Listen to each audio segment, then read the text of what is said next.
Bwana, kesho tarehe 19 siku ya Jumatano, vijana wetu wa under 20 watakuwa na kibarua kingine hapa nyumbani Tanzanite kwa raha kucheza dhidi ya mafande wa JKT Tanzania. Ni mchezo ambao pengine unaweza ukatupa tiketi ya moja kwa moja kwenda kwenye hatua ya 8 bora kama tukifanikiwa kupata alama 3.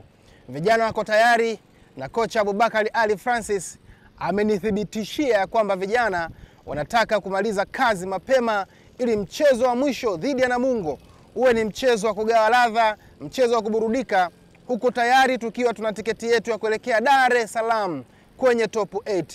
Jambo pekee ambalo vijana wamenituma ni kuwaomba watu wa mkoa wa Manyara, watu wa mji huu wa Babati na viunga vyake kujitokeza kwa wingi saa 10 kamili za jioni kuja kuwasapoti, kuja kuwatia nguvu na kuwatia moyo pia kwenye mchezo huo ambao unakwenda kutengeneza rekodi na historia ya kwanza sisi kama Fountain Gate kwenda kwenye hatua ya 8 bora.